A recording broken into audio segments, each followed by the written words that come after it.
দর্শক, আপনারা আপনাদের হাতের মোবাইল ফোন অথবা পিসি যে কোনো একটি ব্রাউজার ভিজিট করবেন এবং ভিজিট করে আপনারা সার্চ বারে টাইপ করবেন ই সার্ভিস OCEI গভ বিডি। আপনারা এটি লিখে সার্চ করবেন।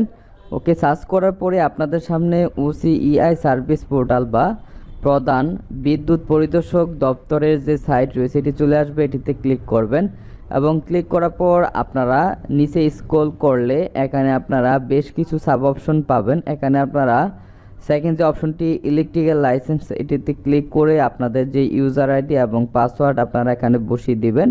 ওকে, এখান থেকে আমরা আমাদের ইউজার আইডি অ্যান্ড হচ্ছে যে পাসওয়ার্ড, এই দুটি তথ্য এখানে আমরা বসিয়ে দিচ্ছি।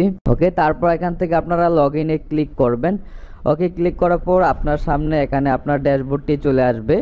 ওকে, এখানে আপনি আপনার লাইসেন্সের সব ডিটেলস এখানে আপনি দেখতে পাবেন এবং এখানে আপনারা দেখতে পাচ্ছেন যে আমাদের অ্যাপ্লিকেশন ডেট অ্যান্ড হচ্ছে যে আমাদের লাইসেন্স নাম্বার, সার্টিফিকেট নাম্বার এবং হচ্ছে যে এখানে আমাদের যে এক্সপায়ার ডেট, অর্থাৎ আমাদের যে লাইসেন্সটি এক্সপায়ার হয়েছে সেই ডেটটি এখানে দেখাচ্ছে এবং এখান থেকে ইস্যু ডেটটিও আপনারা দেখতে পারবেন।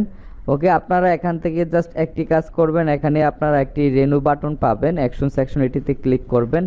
ওকে, ক্লিক করার পর আপনারা এখানে বাই ডিফল্ট আপনাদের সব তথ্য এখানে দেখাবে।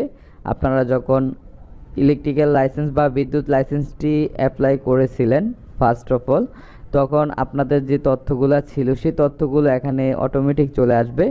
ওকে, আপনারা এখানে দেখতে পাচ্ছেন যে আমাদের তথ্যগুলো এখানে শো করতেছে। ওকে, তারপর হচ্ছে যে রিনিউয়াল পিরিয়ড, আপনি এখান থেকে কত বছরের জন্য আপনার লাইসেন্সটি আপনি নবায়ন করতে চাচ্ছেন সেই পিরিয়ডটি আপনাকে এখান থেকে সিলেক্ট করে দিতে হবে। আমরা এখান থেকে তিন বছর এটি সিলেক্ট করে দিলাম। ওকে, তারপর এখানে অ্যাপ্লিকেন্ট ফটো, এটি আপনাকে এখানে আপলোড করতে হবে। ওকে, এখান থেকে আমরা অ্যাপ্লিকেন্টের ফটোটা এখানে আমরা আপলোড করে দিচ্ছি।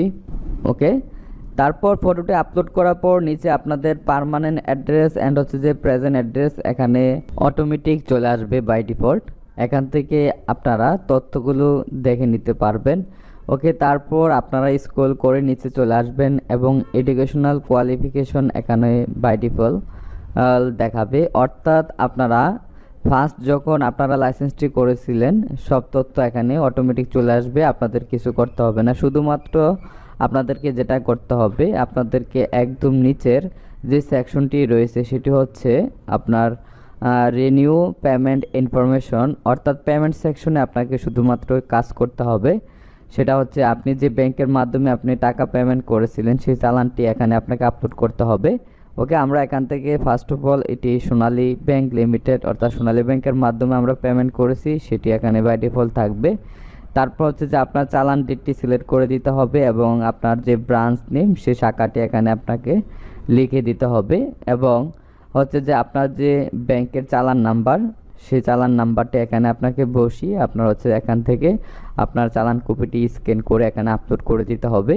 ওকে, এখান থেকে আমরা তথ্যগুলো প্রপারলি এখানে বসিয়ে দিচ্ছি এবং আমরা যে চালানটি হাতে পেয়ে সেই চালান কপিটা এখানে আপলোড করে দেব।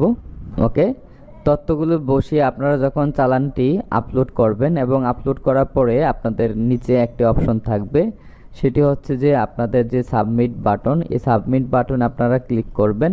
ওকে, সাবমিট বাটনে ক্লিক করলে আপনার আবেদনটি সাবমিট হয়ে যাবে। ওকে, এখান থেকে আমরা সাবমিট বাটনটিতে ক্লিক করে দিচ্ছি এবং ক্লিক করার সাথে সাথে আপনারা এখানে দেখতে পাচ্ছেন যে রিনিউ অ্যাপ্লিকেশন সাকসেসফুলি সাবমিটেড, অর্থাৎ দর্শক এভাবে আপনারা